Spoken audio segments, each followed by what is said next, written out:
शुरू करते हैं आपकी वर्कशीट नंबर 17। तो पहले आप लोग इसे अच्छे से लेबल कर लेंगे, क्लास लिख लेंगे, सब्जेक्ट लिख लेंगे, अपना नाम, अपने टीचर का नाम, डेट आप लोग लिख लेंगे।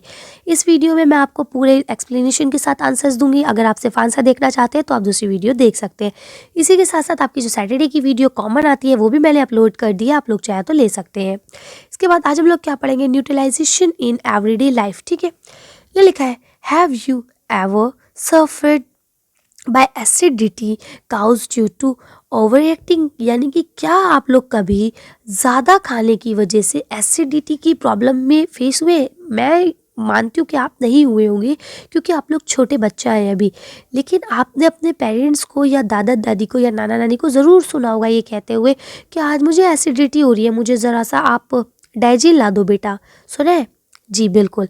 वो कब होता है, जब हम ज़्यादा खा लें या फिर हम खाएं नॉर्मल लेकिन उसके बाद कोई काम ना करें, जस्ट बैठे रहें। ठीक है, तो हमारा खाना डाइजेस्ट नहीं हो पाता, जिसकी वजह से एसिडिटी की प्रॉब्लम होने लगती है।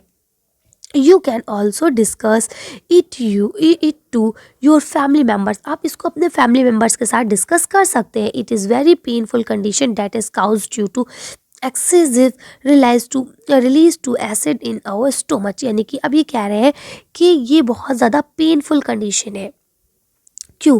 क्योंकि इसमें जो एसिड आपके पेट में होता है वो आपको बहुत ज़्यादा प्रॉब्लम देता है। आप कहते हैं एसिड है क्या, लेट्स थिंक, चलिए सोचते हैं। What causes burning sensation on ant stinging, यानी कि अगर आपके चींटी काटती है तो उस जगह पे आपको जलन क्यों मचने लगती है।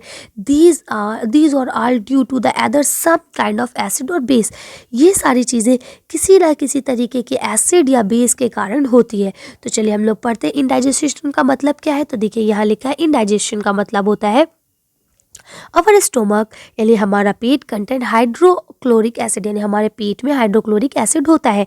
It help us to digest food, यानी कि ये हमारे खाने को पचाने में मदद करता है। But too much of acid in the stomach cause indigestion, यानी कि बहुत ज़्यादा खाने की वजह से हमारे साथ क्या होता है, इनडाइजेशन की प्रॉब्लम आ जाती है।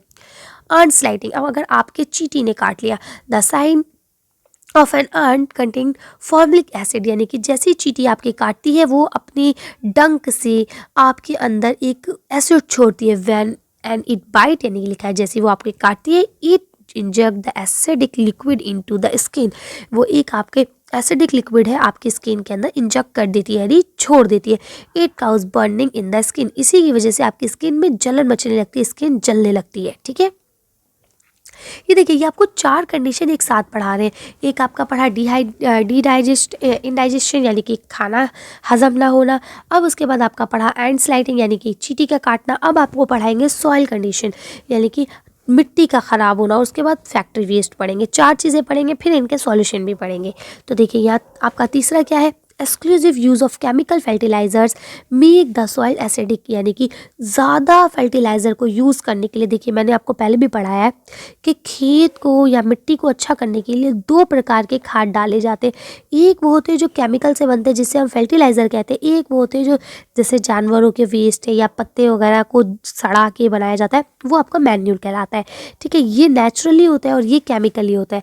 तो नेचुरली चीज़ कभी भी नुकसान नहीं करती, लेकिन केमिकली चीज़ बहुत कम ऐसा होता है कि आपको नुकसान ना करे, वो 100% कहीं ना कहीं जाके आपको नुकसान ज़रूर करेगी। ठीक है, तो लिखा exclusive use of chemical fertilizer make the soil acidic, यानी कि ये जो है आपके सॉइल को एसिडिक बना देती है। Plants do not grow well when the soil is either too acidic और टू बेस, यानी कि फिर पेड़ की जो बढ़त है, जो पेड़ बढ़ रहा है वो रुक जाता है अगर मिट्टी ज़्यादा एसिडिक हो जाए तो भी, और अगर मिट्टी ज़्यादा बेसिक हो जाए तो भी, है ना। मतलब आप देखिए सिंपल सी बात है, आप अगर ज़्यादा ठंडा खाएंगे तो भी आप बीमार पड़ जाएंगे, और अगर आप ज़्यादा गरम खाएंगे तो भी आप बीमार पड़ जाएंगे। हर चीज़ को लेवल में लेना ज़्यादा होता है ना।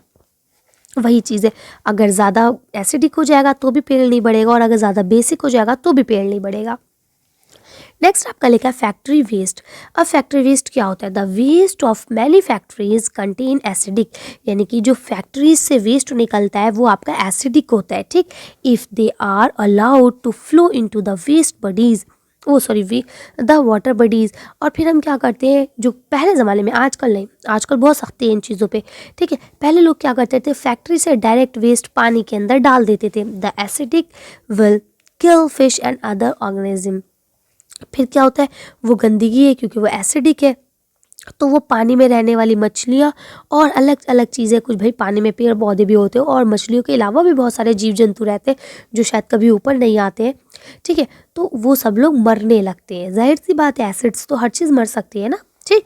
उसका लिखा है all these conditions are unwanted and harmful, यानी कि ऊपर की जो हमने 4 कंडीशंस पढ़ी वो अनवांटेड है, यानी वो नहीं होनी चाहिए, और वो हार्मफुल भी यानी नुकसानदेह भी है। दस this should be treat and correct well, यानी कि इनको हमें अच्छे से ट्रीट करना चाहिए, हमें इनको फेस करने का कोई सॉल्यूशन निकालना चाहिए और इसको अच्छे से तरीके से सही करना चाहिए, ठीक। तो अब इनके ट्रीटमेंट बताएंगे। देखिए, सबसे ऊपर हमने क्या पढ़ा था, इंडाइजेशन पढ़ा था, यानी कि खाने का कम हजम होना। तो अब देखिए यहाँ पे हम ट्रीटमेंट ऑफ इंडाइजेशन पढ़ेंगे, यानी अगर ऐसा होता है हमारी तबीयत ख़राब होती है, इस तरह से हमें एसिडिटी होने लगती है, तो हमें क्या करना होगा। तो देखिए यहाँ क्या लिखा है, to neutralize the effect of exclusive acid due to indigestion, यानी कि इंडाइजेशन क्यों हुआ, आपके अंदर ज़्यादा खाने की वजह से हुआ, एसिड बनने की वजह से हुआ। We take an anti acid, यानी कि अब हमें एक एंटी एसिड लेना होता है। वो क्या होता है, N acid is a mid base, ये एक सिंपल सा मिड बेस होता है, यानी बहुत हाई भी नहीं होता और बहुत लो भी नहीं होता। Such as milk of magnesia, शक्ल में ऐसा होता है जैसे मिल्क मैग्नीशिया, ठीक है, जिसको हम क्या कहते हैं, जिसके अंदर बहुत ज़्यादा होता है क्या, मैग्नीशियम हाइड्रोक्लोराइड होता है, जिसकी वजह से ये एसिडिक जो है वो ख़त्म होने लगता है, ठीक। अगला आपका क्या ट्रीटमेंट है, देखिए, ट्रीटमेंट ऑफ आंट स्लाइट, यानी कि चींटी के काटने का treatment. The effect of formic acid due to ant slight in neutralize by rubbing, ठीक है। यानी आप क्या कहते हैं कि जब आपकी चींटी ने काटा, आपकी जलन होने लगी, तो अब आप क्या कर सकते हैं, उसको रब कर सकते हैं, किससे, मोस्ट बेकिंग सोडा, यानी कि जो आपका बेकिंग सोडा होता है उसका, जिसमें सोडियम हाइड्रोजन कार्बोनेट होता है, ठीक है। और इसके अलावा क्लैमीन सॉल्यूशन, यानी कि जो आपका सॉल्यूशन ऑफ जिंक कार्बोनेट होता है उसको, इन दोनों में से कोई भी चीज़ आप लगा के या इनका मिक्सचर बना के कर सकते हैं, जिससे आपकी जो जलन मच रहा है वो सही हो जाएगी। दीज आर मेल्ट बेस, यानी ये आपके एक तरह से बेस है, जो आपके एसिड की जो जलन है या उसकी जो तेज़ी है उसको ख़त्म कर देते हैं। अब आगे आपने पढ़ा था सॉइल की हालत का ख़राब होना, अगर मिट्टी ख़राब होती है तो हमें क्या पढ़ना है। तो देखिए यहाँ लिखा है सॉइल ट्रीटमेंट, यानी अगर मिट्टी ख़राब हो रही है तो हम उसे कैसे बचा सकते हैं। लिखा if the soil is acidic, यानी अगर सॉइल एसिडिक हो रही है तो it treat with base like quicklime calcium oxide, यानी कि अगर उसमें एसिडिक ज़्यादा है तो हमें उसमें बेस मिलाना पड़ेगा, जैसे कि कैल्शियम ऑक्साइड मिलाना होगा या फिर स्लेक्लेम, यानी कि कैल्शियम हाइड्रोक्साइड। इन दोनों में से कोई भी चीज़ हम मिला सकते हैं, यानी सिंपल सा चूना भी मिला सकते हैं और बुझा हुआ चूना भी मिला सकते हैं, ठीक। अगर इफ़ सॉइल इज़ बेस, यानी अगर सॉइल बेसिक हो रहा है तो हमें क्या करना है, organic material is add to it, यानी उसके अंदर फिर हमें ऑर्गेनिक मटेरियल्स को यूज़ ऐड करना है। फॉर एग्जांपल जो आपके स्नेल, वो मतलब हाँ स्नेल वगैरह होते छोटे छोटे, या अर्थवॉर्म वगैरह होते हैं ना, उनको मिलाते हैं ताकि वो मिट्टी को अच्छे से मतलब इक्वल करते हैं, ठीक है। तो ऑर्गेनिक मैटर रिलीज एसिड, यानी कि जो ऑर्गेनिक मटेरियल होते हैं वो आपके क्या करते हैं, एसिड को रिलीज करते हैं, which neutralize the base nature of the soil, यानी कि वो आपके सॉइल का जो नेचर है उसको बिल्कुल बेसिक कर देते हैं, बिल्कुल बराबर से करने लगते हैं, ठीक है, जिसमें ना वो एसिड ज़्यादा रहता है और ना ही बेस।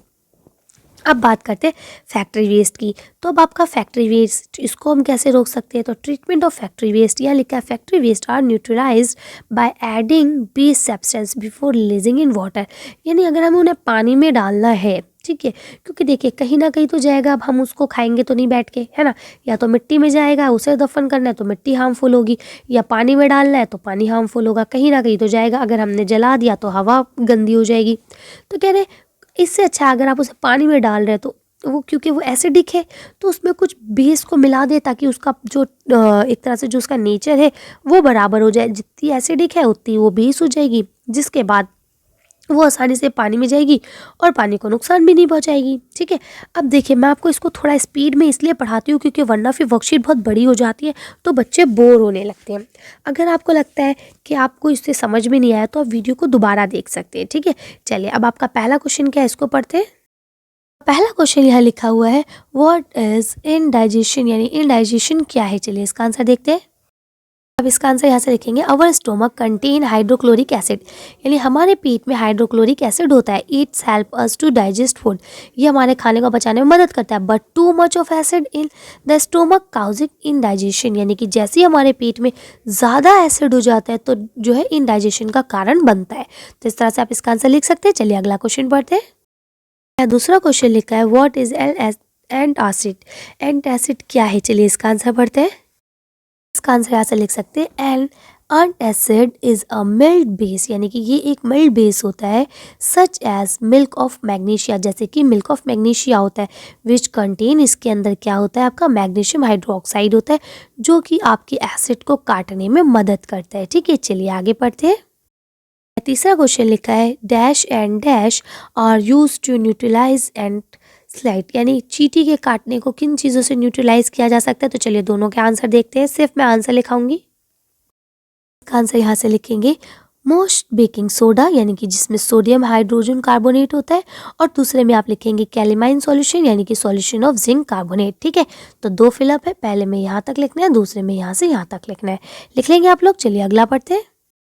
लास्ट क्वेश्चन लिखा है how can you treat base soil, यानी अगर सॉइल बेसिक हो जाती है, यानी उसमें बहुत ज़्यादा बेस आ जाता है, तो आप उसको कैसे सही कर सकते हैं। चलिए इसका आंसर देख के वीडियो फिनिश करेंगे।